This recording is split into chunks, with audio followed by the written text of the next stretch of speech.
Hello everyone, this is our new topic, Taylor's and Maclaurin's theorem. So today in this lecture we will study the Taylor's theorem. There are different forms of Taylor's theorems but we will study only with the Lagrange form of remainder.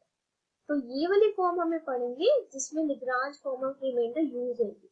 तो पहले उसकी statement check करते हैं कि statement क्या कहती है. Statement है if f is a function defined in a closed interval ab such that these two conditions are satisfied. तो पहले हमारे पास एक फंक्शन होना चाहिए f, वो एक क्लोज्ड इंटरवल पे डिफाइन है. फिर फर्स्ट कंडीशन, उस फंक्शन के n-1 तक डेरिवेटिव कंटिन्यू होने चाहिए क्लोज्ड इंटरवल में. सेकेंड कंडीशन, उस फंक्शन का nth डेरिवेटिव जो होगा वो एग्जिस्ट करना चाहिए ओपन इंटरवल में. अगर ये दोनों कंडीशन सेटिस्फाई होती है तो हम कह सकते हैं कि यहाँ पे हमें एक रियल नंबर मिलेगा जो इस ओपन इंटरवल में से होगा. ये जो ओपन इंटरवल है इसमें से होगा ताकि हम फंक्शन की वैल्यू जो b पे है उसको ऐसे सम ऑफ दीज टर्म्स लिख सकते. तो ये हमें प्रूव करना. इसको प्रूव करने के लिए पहले क्या हमें हमारे पास चाहिए फंक्शन चाहिए f. तो हम पहले एक फंक्शन ले रहे हैं 5x. इसका प्रूव कर रहे हैं हम. स्टार्ट.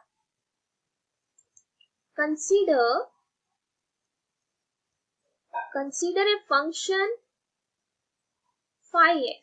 क्योंकि f यूज हो चुका है तो हम 5 ले रहे हैं. आप कुछ और भी ले सकते हो. 5x. अब ये 5x कैसा लिया है? 5x हमने लिया जो वैल्यू है f of x plus b minus x first derivative eight x plus b minus x square over 2 factorial double derivative at x so on, and second last term will be b minus x power n minus 1 over n minus 1 factorial n minus 1th derivative at x plus ये जो last term है ये क्या होगी b minus x power n over n factorial. यहाँ पे a आएगा. a क्या है? एक कांस्टेंट है. a is a constant to be determined. इसकी वैल्यू हमें पता करनी है कि c वैल्यू इस a टर्म की वैल्यू है क्या. फिर हम क्या ले रहे हैं कि फंक्शन की वैल्यू जो a पे है वही वैल्यू फंक्शन की b पे भी है. 5x हमने लिया था, इसमें हम अगर x को a से रिप्लेस कर देंगे तो हमारे पास फंक्शन क्या बनेगा? हमारे पास फंक्शन बन जाएगा f of a plus b minus a first derivative at a plus b minus a square over 2 factorial second derivative at a and so on. Second last term will be b minus a power n minus 1 over n minus 1 derivative at a plus अब last term check करो b minus a power n over n factorial into a. We don't know what is the value of a. ये हमने लिखी value phi of a की. इसको किसके equal करना है? फाई ऑफ b के इक्वल. तो अगर आप फाई ऑफ b निकालते हो तो हमने क्या करना है? b की जगह x की जगह पे b कर देंगे. तो यहाँ पे x को b से रिप्लेस किया तो f ऑफ b आ जाएगा. नेक्स्ट टर्म में जैसे ही आप x को b से रिप्लेस करोगे तो b माइनस b बन जाएगा. b minus b is 0. ये सारी term 0. Next term b minus b square, ये भी 0. ये सारी टर्म ही 0 हो जाएगी. दैट मीन्स इसके आगे कुछ नहीं बचेगा. जब हमने फाई ऑफ a और फाई ऑफ b को इक्वल लिया तो हमारे पास ये इक्वेशन बनी. आगे देखते हैं.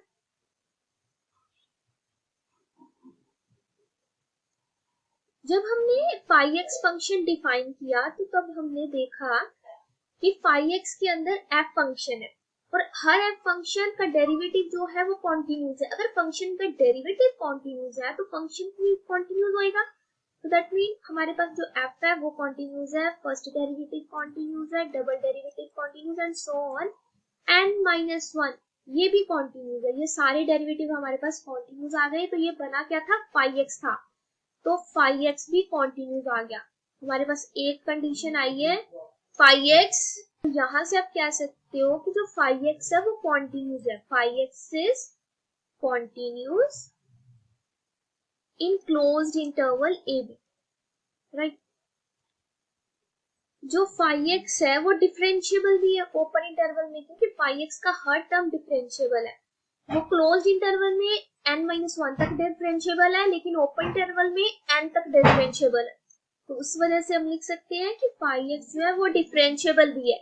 फाई एक्स इज डिफरेंशिएबल किसमें? ओपन इंटरवल में, क्योंकि ओपन इंटरवल में nth डेरिवेटिव एग्जिस्ट करता है, तो इसलिए हम कह सकते हैं कि फंक्शन डिफरेंशिएबल है ओपन इंटरवल में। थर्ड कंडीशन हमने ये देखी है कि phi of A and phi of B equal लिया हुआ है। तो अगर phi of A equals to phi of B आ जाए, ये थर्ड कंडीशन है। तो ये 3 कंडीशंस हमारे पास है। तो आप चेक करो ये 3 कंडीशन किसके लिए है। ये 3 कंडीशंस हैं रोल्स थ्योरम की। रोल्स थ्योरम में होता है ये अगर कोई फंक्शन ये 3 कंडीशंस को सेटिस्फाई करे, उसके बाद हम कह देते हैं कि वहां पे एक ऐसा रियल नंबर एग्जिस्ट करेगा c। There exist a real number c। वो c कहां से होगा? ओपन इंटरवल a b में से होगा। और वहां पे फंक्शन का डेरिवेटिव उस पॉइंट पे 0 होगा। तो हम क्या करेंगे, जो 5 का डेरिवेटिव है वो निकालेंगे c पॉइंट पे। 5 फंक्शन हमारे पास ये था, इसका डेरिवेटिव करें तो डिफरेंशिएट करोगे तो 5 derivative eight x, left side ये आ गई। राइट साइड में क्या आएगा? f का derivative, f derivative eight x। Next क्या है? नेक्स्ट 2 टर्म्स है। 2 टर्म्स है तो प्रोडक्ट रूल लगेगा डेरिवेटिव का। First term derivative of second plus second derivative of first. Similarly next term के लिए भी first term as it is, derivative of second plus second term as it is, derivative of first minus x over 2 factorial और x minus x का derivative -1। ये second term का भी, third term का भी डेरिवेटिव हो गया। ऐसे ही करते करते नेक्स्ट टर्म का भी डेरिवेटिव करेंगे। तो अगर करोगे तो आपके पास बचेगा, ऐसे करते करते आपके पास लास्ट टर्म बचेगी, लास्ट 2 टर्म से b minus x power n-1 over n-1 factorial f power n of x, power means nth derivative here, n derivative of function f a of x plus b minus x power n over n factorial, और यहाँ पे x का derivative -1 और साथ में है a। n नीचे आ जाएगा और ये n-1 हो जाएगा यहाँ तक। अब आप इसे कैसे लिख सकते हो? ये है n फैक्टोरियल। n फैक्टोरियल को अगर आप ओपन करो तो आप लिखोगे n multiply by n-1 factorial. ये n से ये n कट जाएगा। अब बाकी आपके पास ये टर्म बच गई। अब आप देखो कुछ कैंसिल हो रहा है। ये टर्म से ये टर्म कैंसिल हो जाएगी, क्योंकि ये टर्म माइनस में है और ये टर्म पॉजिटिव में है। ये फर्स्ट टर्म इससे कैंसिल हो जाएगी। तो हमारे पास 2 टर्म्स ही बचेंगी लास्ट में। वो है ये लास्ट टर्म ये वाली, ये है minus b minus x power n-1 over n-1 factorial into a। और नेक्स्ट टर्म ये वाली, ये जो second last b minus x power n-1 over n-1 factorial nth derivative eight x। अब देखो इन दोनों में ये टर्म कॉमन है, तो आप इन दोनों टर्म में कॉमन ले सकते हो। b minus x power n-1 over n-1 factorial. अब अंदर क्या बचेगा? यहाँ पे nth derivative at a, nth derivative eight x, it is not a, nth derivative eight x minus times a, क्योंकि ये माइनस इसके साथ था तो ये माइनस आएगा। ये बचा है हमारे पास फंक्शन का डेरिवेटिव। हमने क्या किया? हमने nth डेरिवेटिव निकाल दिया। तो जैसे ही nth डेरिवेटिव फंक्शन का डेरिवेटिव निकाल दिया, तो करना क्या था? फंक्शन के डेरिवेटिव में c रखना था और फिर उसे 0 कर देना था। इस कंडीशन से डेरिवेटिव हमने निकाल दिया, अब उसमें x की प्लेस पे c रखना है। जहां पे भी x है वहां हम c रखेंगे। तो ये फंक्शन का derivative at c is equals to b minus c power n minus one over n minus one factorial, nth derivative at c minus a। तो वो क्या था कि phi derivative at c is 0, तो दैट मीन इसकी value 0 है। तो 0 is equals to b minus c power n minus one over n minus one factorial, nth derivative at c minus a। ये टर्म इक्वल्स टू 0 आ गई। अब दो terms है, दो टर्म्स का प्रोडक्ट अगर 0 है that mean either the first term is 0 और the second term is 0। First term में b कांस्टेंट है, c कांस्टेंट है, n कांस्टेंट, तो ये कांस्टेंट टर्म है, ये 0 नहीं हो सकती क्योंकि हमने a b c नॉन 0 लिए हुए हैं। नेक्स्ट ये टर्म बचती है तो दैट मीन ये टर्म 0 आएगी। तो यहाँ से हम लिखेंगे जो नेक्स्ट टर्म बची है वो 0 नहीं होगी क्योंकि फर्स्ट टर्म कांस्टेंट है, वो 0 नहीं हो सकती। तो ये टर्म 0 हुई। जैसे ये टर्म 0 हुई तो आपके पास बचेगा a is equals to nth derivative of c। आपके पास a हमने कंसीडर किया था कांस्टेंट, तो a आपके पास कांस्टेंट की वैल्यू आ चुकी है nth डेरिवेटिव एट c। तो हमने जो फंक्शन अज्यूम किया था,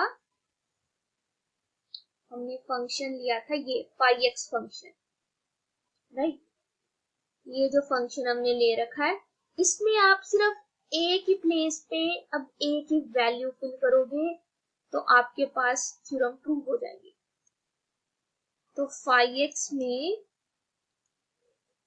फाई ऑफ एक्स आपको हो, फाई ऑफ बी आपको हो, कुछ भी कह सकते हो।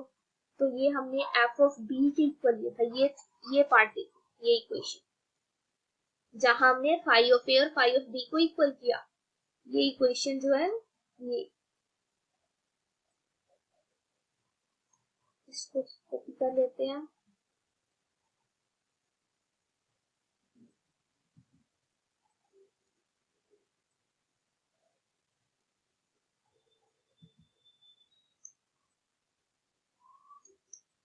तो इसमें हम a की वैल्यू भी रिप्लेस करेंगे, कुछ चेंजेस करने नहीं, ये ऐसा है n माइनस वन होगा यहाँ पे, n minus one derivative at a, और ये b माइनस से पावर n, और ये ठीक है। अब यहाँ पे a की वैल्यू फिल कर दो, a की वैल्यू हम यहाँ पे सब्स्टिट्यूट कर रहे हैं।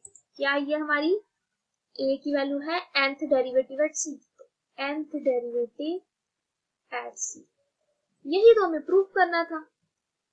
टेलर्स थ्योरम में हमें यही चीज तो प्रूव करनी थी कि एफ ऑफ बी इसके इक्वल है, तो वो हमने कर दिया। तो ये हमारी टेलर्स थ्योरम प्रूव हो चुकी है।